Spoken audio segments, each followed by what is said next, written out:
খাল কুকুরের আক্রমণে সেখানেই কি শেষ।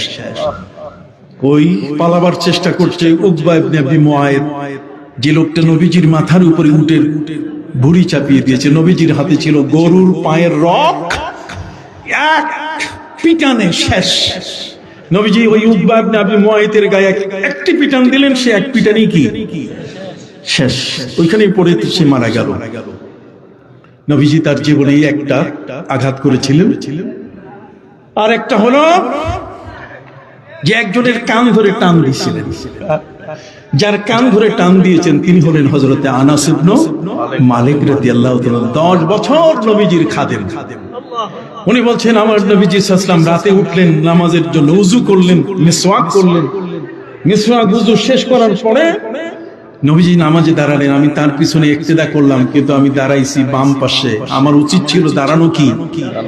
ইমাম যদি মুয়াজ্জিন, ইমাম আর মুক্তাদি যদি দুইজন হয়, তাহলে একজন ইমাম থাকবে কি বাম দিকে, আর মুক্তাদি থাকবে কি ডান দিকে। হযরত আনাস ইবনে মালিক রাদিয়াল্লাহু তাআলা বলেন যে আমি তো ছিলাম বাম পাশে দাঁড়াইছি, নবীজি আমার কান টেনে বলে ওই সময় ডাইন পাশে দাঁড় করাই দিয়েছেন।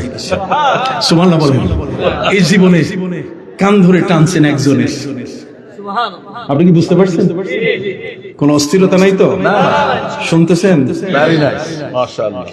সম্মানিত সুধী, হযরতে আনাস ইবনে মালিক রাদিয়াল্লাহু তাআলা বলছেন যে আমি যে নবী করিম সাল্লাল্লাহু আলাইহি ওয়াসাল্লামের 10 বছর খাদেম হওয়ার পিছনে সবচেয়ে বড় আমার যে লেগে থাকা, খাদেম হয়ে নবীজির পিছনে থাকার একমাত্র কারণ, আমি নবীজিকে গোসল করাতাম। গোসল করাবার পরে ওই সময় আমি দেখতাম নবী করিম সাল্লাল্লাহু আলাইহি ওয়াসাল্লামের সিনা মোবারকে যে চাক হয়েছে, ওই দাগটা, ওইটাই দেখার জন্য আমি চোখ মানে কোন রকম পলক মারা ছাড়া পলকহীন নেত্রে নবীজি সাল্লাল্লাহু আলাইহি ওয়াসাল্লামের সিনা মোবারকের দিকে তাকিয়ে থাকতাম, যে তার সিনা যে চাক হয়েছে সেখানে যে দাগ একটা আছে। হযরত আনাস ইবনে মালিক রাদিয়াল্লাহু তাআলা বলছেন, আর ওই জ্ঞান পাপী বলছে না না, নবীর সিনা চাক হয় নাই। আজ আমাদের সমাজের এই সমস্ত পীর মাশায়েখ ওলি আউলিয়া, তাদের ভক্তবৃন্দ তাদের মত চিন্তাধারাকে প্রতিষ্ঠিত করতে গিয়ে যেই আহলুস সুন্নাহ ওয়াল জামাতের কথাগুলো তারা বলে গেছেন, সেগুলোকে তারা উল্টিয়ে দিচ্ছে। যদি এই দেশে পীর মাশায়েখ না হতো, আমাদেরকে বহুদিন আগে আলুর মতো পুড়ে ভর্তা করে খাইয়ে ফেলতো। কথা বল না? আলু যেমন পুড়ে ভর্তা হয়, ঠিক এমনি করে আমাদেরকে আলুর মতো পুড়ে কি করো ভর্তা করে এই ওয়াহাবিরা খাইয়ে নিত। কথা বুঝতে পারছেন? আমাদের বলার কিছু ছিল না, কিন্তু আল্লামা পীরে তরিকত, পীরে মুকাম্মল হযরত মাওলানা আবুল বাশার বাশারী রাহমাতুল্লাহ আলাইহির মতো ব্যক্তি, ওই ফুরফুরা, ওই সারসিনা, ওই প্রফেসর মাওলানা আব্দুল খালেক রাহমাতুল্লাহ আলাইহির মতো ব্যক্তি, সতুরা দরবার শরীফ, কথা বল না, ঠিক এমনি করে রসুলপুর দরবার, সালামাবাদ দরবার, সারসিনা দরবার, কথা বল না। এই বাংলাদেশের মধ্যে হক্কানি ওলিদের যে দরবার, এগুলো যদি না থাকতো, তাহলে আমরা বহু আগে হারিয়ে যেতাম। আমরাও রোজা পূজা এক করে ফেলতাম। কথা বল না। আমাদের মধ্যে এটার কোনো পরিবর্তন দেখা যাইতো না। আমি কি ভুল বলেছি? কথা বুঝতে পারছেন? কালিমাতু হাক্কিন ইনদা সুলতানিন জায়ের, জালেমের সামনে সত্য কথা বলা, বুক উঁচু করে বলা, এটাই ঈমানি দায়িত্ব। ঠিক কিনা? যাও সম্মানিত সুধী, হযরত আবু বকর সিদ্দিক রাদিয়াল্লাহু তাআলা তিনি বললেন আম্মা জান আয়েশা রাদিয়াল্লাহু তাআলাকে, আগামী কালকে আমার কি হবে? মৃত্যু হবে, মনে আছে কিনা? অতএব আমার তোমরা গোসল দিও, আমার কাফন পরাইও, কিন্তু আমার দাফন করার জন্য কোনো কবর খুঁড়বে না। এটা স্বভাবত একটা ব্যতিক্রম ধর্মী ওসিয়ত। কত এই ওসিয়তটা সম্পূর্ণ কি ব্যতিক্রম ধর্মী, এটা হয় না। একটু জোরে বলুন আল্লাহু আকবার। আবু বকর সিদ্দিক রাদিয়াল্লাহু তাআলা তিনি কি বললেন, কি বলতে চাইলেন, কিছুই আম্মা জান আয়েশা বুঝতে পারতেছিলেন না। আবু বকর সিদ্দিক রাদিয়াল্লাহু তাআলা প্রথম শতাব্দীর যারা ওলি, তাসাউফ যারা চর্চা করেছেন, জিকির আজকারের সবচেয়ে বেশি যারা আমল করেছেন, তাদের মধ্যে হযরত আবু বকর সিদ্দিক রাদিয়াল্লাহু তাআলা আনহু, হযরতে আবু হুরায়রা রাদিয়াল্লাহু তাআলা আনহু, হযরতে আবু যর গিফারি রাদিয়াল্লাহু তাআলা আনহু, হযরতে সাঈদ ইবনে মুসাইয়্যিব রাদিয়াল্লাহু তাআলা আনহু, হযরতে আব্দুর রহমান ইবনে আওফ রাদিয়াল্লাহু তাআলা আনহু, হযরতে আব্দুল্লাহ ইবনে উমর রাদিয়াল্লাহু তাআলা আনহু, হযরতে ওয়াইস কারনী, হযরতে হাসান বসরি, তারা হলেন পৃথিবীর প্রথম শতাব্দীর ওলি। তাদের সাথে যারা তার সমকক্ষ যারা, তারা সবাই, কথা বুঝতে পারছেন? আবু বকর সিদ্দিক রাদিয়াল্লাহু তাআলা তিনি আম্মা জান আয়েশাকে কথা বললেন, যখন আম্মা জান আয়েশা তিনি বললেন যে আপনার শেষ ওসিয়তটা বুঝলাম না। পৃথিবীতে কোন লাশ দাফন করার জন্য আল্লাহ তাআলা প্রথম নিয়ম দিয়ে দিয়েছেন ওই হাবিল কাবিলের কিসসা, কাক পাঠাই দিয়ে মাটি খুঁড়ে তারপর মাটির ভিতরে কি তাকে দাফন করা, আগুন দিয়ে পোড়ানো নয়। কথা বল না, আগুন দিয়ে পোড়ানো আগুন, এটা আমাদের কাজ নয়। কথা বুঝতে পারছেন? সম্মানিত শুধু সেখানে আল্লাহ তাআলা কাক পাঠিয়ে দিয়েছিলেন, দুইটা কাক মারামারি করে একটা মরছে, ওই কাকটাকে দাফন করার জন্য আরেকটা কাক মাটি খুঁড়ে খুঁড়ে তার মধ্যে তাকে রেখে দাফন করলো। এটি ইসলাম, ইসলামের আদর্শ। অতএব তৌহিদি জনতা কোন আদর্শে আছে আমার জানা নাই। কথা বুঝতে পারছি? সম্মানিত সুধী বন্ধুরা আমার, হযরত আবু বকর সিদ্দিক রাদিয়াল্লাহু তাআলা আনহুর শেষ কথাটি আম্মা জান আয়েশা রাদিয়াল্লাহু তাআলা আনহা তিনি বুঝতে পারছিলেন না, তিনি বারবার প্রশ্ন করছেন আব্বা শেষের কথাটা কি? হযরত আবু বকর সিদ্দিক রাদিয়াল্লাহু তাআলা বলেন শেষের কথাটা তুমি যখন বুঝো নাই তখন কেউ বুঝবে না। তুমি আমার কন্যা, তুমি আমার কত কাছের, আমার ঔরজাত সন্তান তুমি, তুমি যেহেতু বুঝো না তাহলে অন্য সকল সহজে সেটা বুঝবে। তো যখন বুঝবে না, নবী করিম সাল্লাল্লাহু আলাইহি ওয়াসাল্লাম বলছেন আমি আয়েশার কাছে, আমার স্ত্রী আয়েশার কাছে এই ইসলাম ধর্মের যত জ্ঞান আছে তার 1/3, 1/3 আমি আয়েশার কাছে রেখে গেছি। এই জন্য নবীজি সাল্লাল্লাহু আলাইহি ওয়াসাল্লামের ইন্তেকালের পরে যত বিচার আচার হয়েছে, প্রত্যেকটা বিচার সুপ্রিম কোর্ট হিসাবে হযরত আম্মা জান আয়েশার কাছে বিচার পাঠানো হতো। আম্মা জান ওকে করলে তারপর কার্যকর হতো, না হলে কার্যকর করা হতো না। কথাই বুঝতে পারছেন? সম্মানিত শুধু আবু বকর সিদ্দিক রাদিয়াল্লাহু তাআলা বললেন যে দেখো মা, আমি তো নবীজির সাথে আমার জীবনে কোনোদিন বেয়াদবি করি নাই। দেখেন এখানে আসেন, আধ্যাত্মিক জগতে ঢুকে হযরত আবু বকর সিদ্দিক রাদিয়াল্লাহু তাআলা তিনি বললেন শোনো মা, আমার জীবনে আমি কোনোদিন নবীজির সাথে কখনো বেয়াদবি করি নাই, আমার মরার পরেও আমি কোনোদিন নবীর সাথে বেয়াদবি করতে চাই না। জিন্দা অবস্থায় করি নাই, মুর্দা অবস্থায়, জীবিত অবস্থায় করি নাই, মৃত অবস্থায় নবীজির সাথে আমি বেয়াদবি করব না। আব্বা কি বলতেছেন আপনি? আপনি যে কথাগুলো বলতেছেন কোনোটাই তো আমাদের কাছে একেবারে অবাক করে দেওয়ার মতো। আগামীকালকে আপনি নাই, আবার আপনি গোসল করার কাফনের কথা বলতেছেন, আবার পাশাপাশি বলতেছেন যে আপনার কি, আপনার কারোর সাথে আপনি কোনো বেয়াদবি, বিশেষ করে নবীজির সাথে আপনি কোনো বেয়াদবি কখনো করেন নাই, মরার পরও আপনি করবেন না। আব্বা একটু খুলে বলেন। আবু বকর সিদ্দিক রাদিয়াল্লাহু তাআলা বলছেন মা শোনো আয়েশা, আমি তোমাকে খুলে বলছি আমার মনের বড় আশা নবীজির রওজা মোবারকের পাশে যেন আমার কবরটা হয়। कदमों में मुस्तफा के घर मेरा मजार होता, कदमों में मुस्तफा के घर मेरा मजार होता, वो खाक पाक होती और मैं खाकसार होता। सुभान अल्लाह। আবু বকর সিদ্দিক রাদিয়াল্লাহু তাআলা তিনি বললেন নবীজি রওজার পাশে, সেখানে আমি একটু কবর পাওয়ার ইচ্ছা করছি, আমার মনটা চায় নবীজি রওজার পাশে যদি একটু জায়গা পেতাম। কিন্তু নবীজির পাশে জায়গা নিতে গেলে তো নবীজির অনুমতি লাগবে। নবীজির কি লাগবে? এখন সেই অনুমতিটা না নেওয়া পর্যন্ত তোমরা আমাকে দাফন করবে না। নবীজি যদি রিজেক্ট করে দেয়, নবীজি যদি বলেন যে না হবে না, তাহলে যেখানে ইচ্ছা সেখানে কবর করবে, কিন্তু যতক্ষণ পর্যন্ত নবী করিম সাল্লাল্লাহু আলাইহি ওয়াসাল্লাম আমাকে দূরে সরিয়ে দিবেন না। ওয়াসানিয়াস নাইনি ইয হুমা ফিল গার ইয ইয়াকুলু লিসাহিবিহি লা তাহজান ইন্নাল্লাহা মা'ানা। আল্লাহ যাকে সিরিয়ালে দ্বিতীয় নম্বর বলেছেন, নবীর পরে যাকে আল্লাহ তাআলা দ্বিতীয় বলেছেন, সেই দ্বিতীয় ব্যক্তি হযরত আবু বকর সিদ্দিক। তার মনের আশা তিনি নবীজির সাথে জীবিত অবস্থায় যেমন বেয়াদবি করেন নাই, ইন্তেকালের পরও বেয়াদবি করবেন না। অতএব তিনি আম্মা জান আয়েশাকে বুঝায় বললেন যে আমার মনের আশা নবীজির রওজার পাশে যেন আমার কি হয়, কবর হয়। আম্মা জান আয়েশা বললেন যে আপনার এই কবরের আশা তো ঠিক আছে, কবরের আশা পূরণ হবে কিভাবে? আপনি নবীর সাথে বেয়াদবি করবেন না, তাহলে কি করতে হবে? কই তোমরা আমার গোসল কাফন শেষ করে, কতক্ষণ না, আমার জানাজা শেষ করে আমার লাশটাকে নবীজির রওজার পাশে রেখে দিবে। মুনতাখাবুস সিয়ার নামক ইতিহাসের একটি বিশাল পরিচিত গ্রন্থ, সেখানে উল্লেখ করা হয়েছে আবু বকর সিদ্দিক রাদিয়াল্লাহু তাআলা বললেন আমার লাশটাকে নবীজির রওজা মুবারাকার পাশে সেখানে রেখে দিও। নবীজিকে তোমরা বলো হাজা আবু বকর ইস্তাযিনুকা, আবু বকর অনুমতি চায় আপনার পাশে থাকার।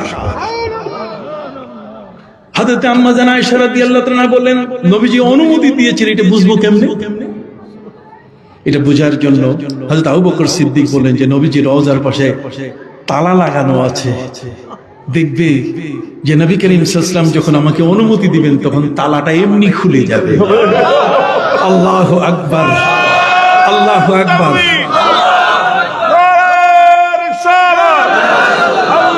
কফিলউদ্দিন সালেকি সাহেব, এটা কাঁচা মাথায়, দরবার শরীফ, এই কাঁচা মাথায় এটা বোঝা যাবে না। এটা কয়েকবার আল আজহার ইউনিভার্সিটি অমুক ইউনিভার্সিটি পড়ে এটা বোঝা যাবে না। কথা বুঝেন নাই?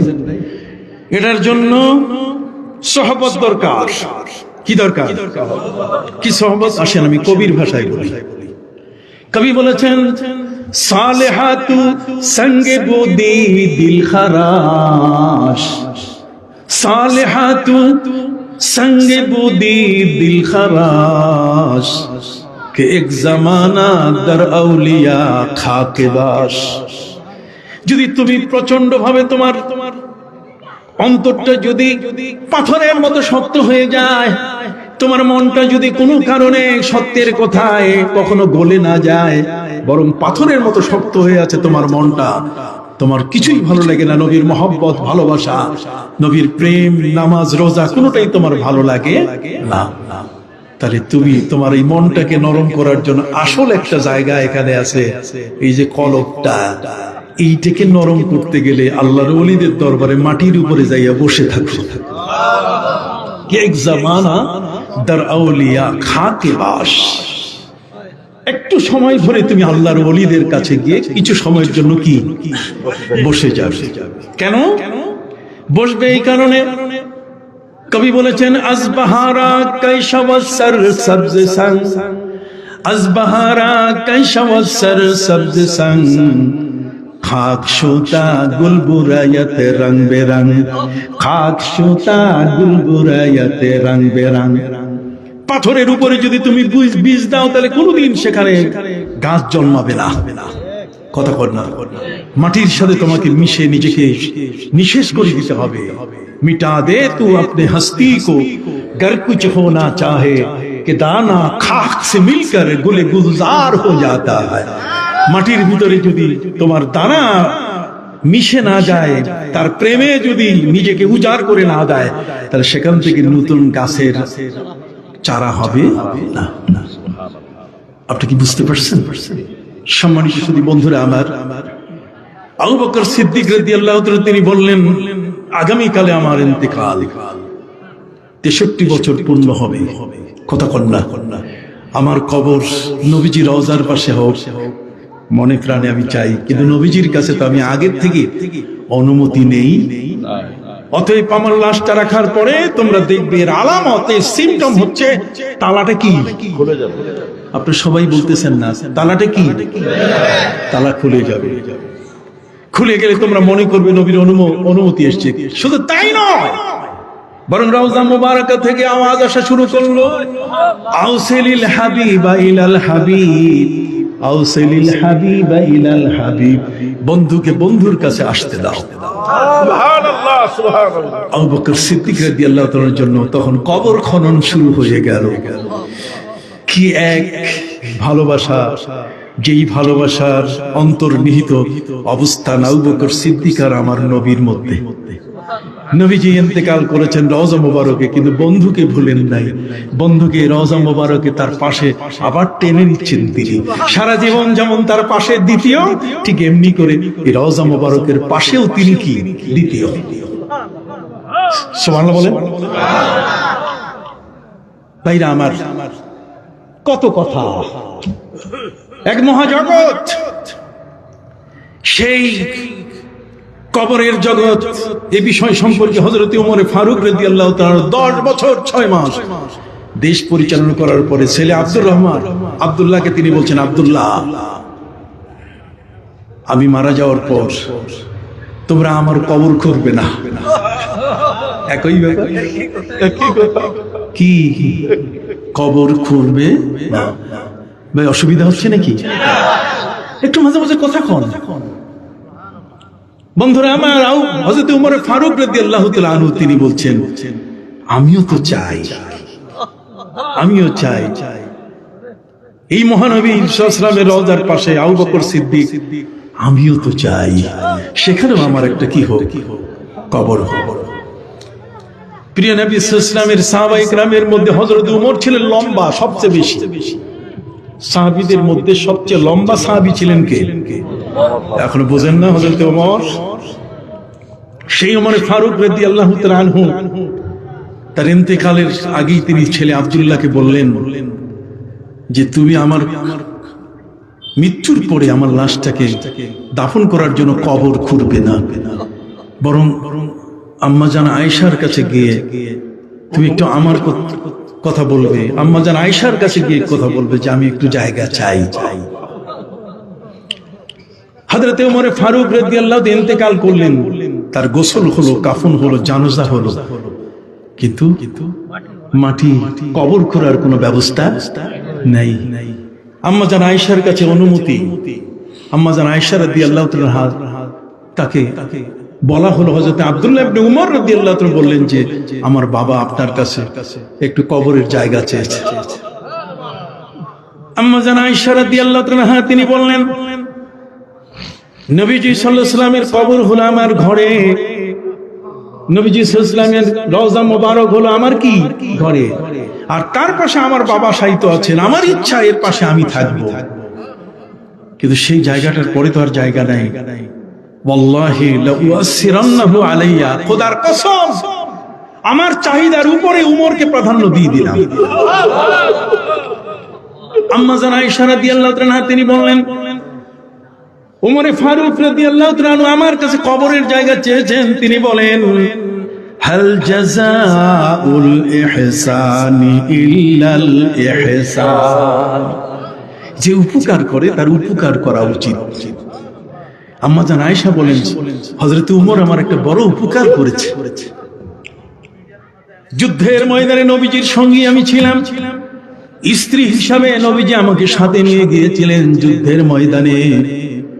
যুদ্ধ থেকে ফেরার পথে গভীর অন্ধকারে আমরা যখন মরুভূমির কোন একটি জায়গায় নিজেদের তাঁবুগুলো টাঙ্গিয়ে সবাই শুয়ে পড়লাম। ফজরের সময় হলো, পানি নাই, অতএব পানি যেহেতু নাই তাড়াতাড়ি মদিনায় পৌঁছতে হবে। এই জন্য সবাই তাদের তাঁবুগুলো, খাটানো তাঁবুগুলো সব খুলে তারা রেডি করবে। কিন্তু তার আগেই আমার প্রয়োজন হলো, আমার প্রয়োজন সারার জন্য আমি একটু দূরে একটু বালুর ঢিবি বুঝেন, উষা একটা বালুর ঢিবির আড়ালে আমি সেখানে প্রকৃতির ডাকে আমার প্রয়োজন সারার জন্য সেখানে গেলাম। সেখানে যাবার পর আমি ফিরে আসলাম, এসে দেখি তাঁবু নাই, খুঁটি নাই, নবীজি নাই, কেউ নাই। আমি এখন কি করব? একটা মরুভূমি, যেদিকে তাকাই সেদিকে ধুধু, মাঠ ছাড়া কোনো কিছু দেখা যায় না। আম্মা জান আয়েশা রাদিয়াল্লাহু তাআলা তিনি বললেন, আমার গায়ে একটা চাদর ছিল, ওই চাদরটা গায়ে দিয়ে আমি বালুর উপরে শুয়ে পড়লাম। সম্মানিত সুধী, আম্মা জান আয়েশা রাদিয়াল্লাহু তাআলা তিনি উম্মতের মা।